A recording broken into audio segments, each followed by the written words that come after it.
Hello everyone, today we're going to look at another Tal game. This time it was played in 1965 in another candidates tournament with a different format. This time it was a knockout. And this game was against Portisch, who was a very strong player. It was noticed that Portisch used some quite dull lines against the e4 opening from Tal, obviously trying to counteract Tal's aggressive and sacrificial nature. So in this game Tal is white and Portisch is black, and Tal played 1e4 to start and Portisch played c6, and we're into the Caro-Kann straight away with knight f3. And Tal actually joked Portisch didn't like the look of bishop g4 here, which is the main move, because after h3 bishop takes f3, Tal might have played g takes f3 like he did against Botvinnik in a previous game. Another way to play this is obviously just bishop h5. I like actually playing g4 here, followed by bishop g6 and just taking the pawn in the centre. And white gets quite a good position, I think, anyway. After knight c6, h4, h5, we can play knight e5, attacking the bishop. And it gets to a game like this, but I actually like this sort of setup for white, so I recommend it to look into it if you ever struggle against a Caro-Kann, because it's quite a solid opening. But in the actual game, Portisch played d takes e4 here, and Tal recaptured on e4 with the knight, and bishop g4 to pin the knight, and h3 to kick it. Portisch took, Tal took with the queen this time, and black played knight d7 and d4 came. So these are all standard moves at the moment. Knight gf6, and Tal just develops with bishop d3 to protect the knight. The knight captures, the queen recaptures, and e6 is played by black. So Tal gets on with development, just castles here. These are all standard moves, bishop e7 and c3, so white's now got a really solid structure. And this bishop and queen together stop black from castling at the moment, because queen takes h7 will be checkmate.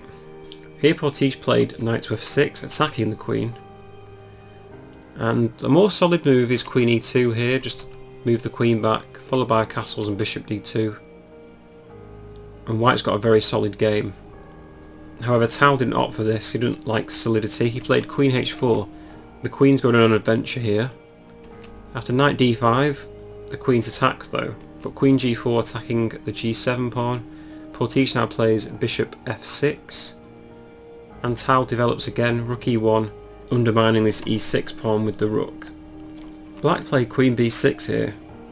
Another way to play this was just a castle, but it was seen that bishop h6 and rook e8 gave white a good game, because after rook a d1, white's really solid here.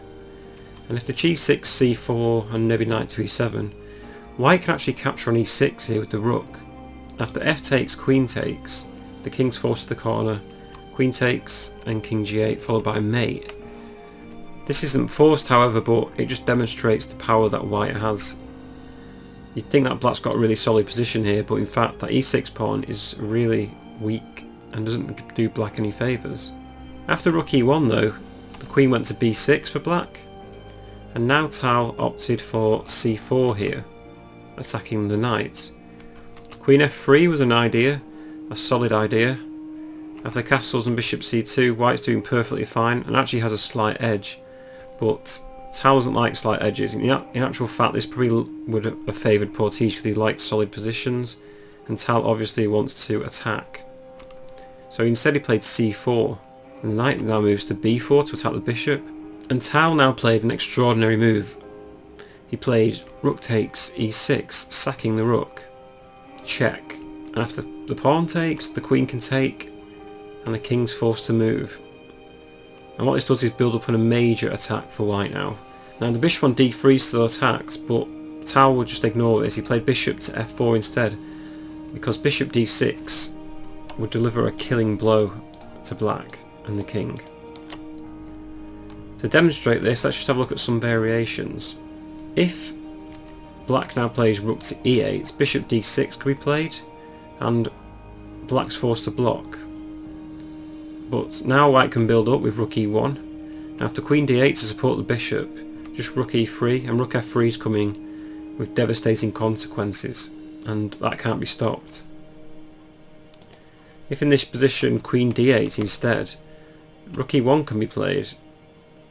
Now if a move like g5, bishop d6 still comes, and king g7 and just bishop takes b4. and white's doing superbly. Maybe thinking if rook e8, but white is still in control because queen f5, rook takes, bishop takes, and if bishop takes d4 the queen can just take on h7. And this is not good news for black.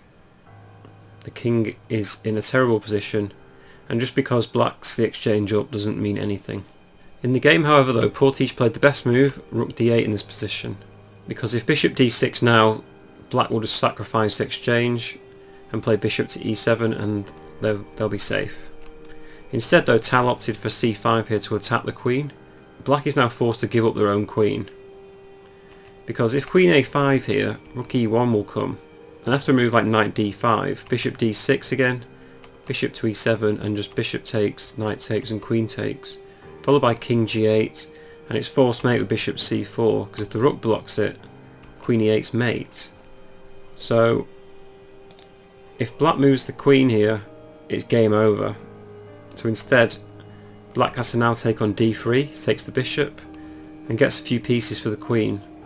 So Tal captures the queen. In actual fact, Tal was going to play bishop to h6 here, but he noticed that this is just a draw after queen takes b2. The queen can take on f6, because the pawn on g7 is pinned by this bishop. So once the king moves though, it's perpetual, because queen e6, queen f6 is just forced, and white can never gain an advantage because the queen's attacking a1, the queen's also attacking f2 for black, so this wouldn't be good. Instead, after knight takes d3, simply just captures the queen, and knight takes f4. So what black has is a rook and two pieces, a rook, bishop and knight for the queen, and Tal has the queen and also an advanced pawn on b6. So knight's taken on f4, queen g4 to attack the knight, and now knight d5, and b takes a7. It was noted here that if black could ever recover this a7 pawn, they're probably doing quite well. So if Portisch here just played g6 for instance, and tried to protect the king a bit more, after rook e1, king g7, and maybe h4, and just move the rook and the pawn, black seems quite relatively safe here. So if black could now recover this pawn on a7, they're doing quite well. In the game, however, though, black played king to e7 and put their king in direct fire. First of all, though, Tal decided to play b4, trying to support this a pawn. And if the knight takes b4 here, rook e1 would have just come in. After king f7, just queen e6. So if the king moves, white is now in control with g4. And black now has to start trying to find some safe spaces with h6. But after rook b1, maybe rook takes d4 to protect the knight. a3 to kick the knight once again. White just comes crashing in. And after queen f5, king g8, a1, a8 queen. And it's game over from the back rank. Rook a8 was played by Portisch, and Tal played rook e1 check. The king moves and b5 is played, hoping to play b6. If c takes b5, queen e6 would come, and the king's forced to move, and just queen takes d5 is simple, and that's probably a win for white. Too many pieces. Instead, after b5, rook takes a7 was played, and now just rook to e6 was played by Tal, check. The king moves to c7, but now comes the killing blow. Can you see it? I'll give you 5 seconds. So here Tal played rook takes f6, and the idea is that queen g7 will follow, and there's nothing that black can do.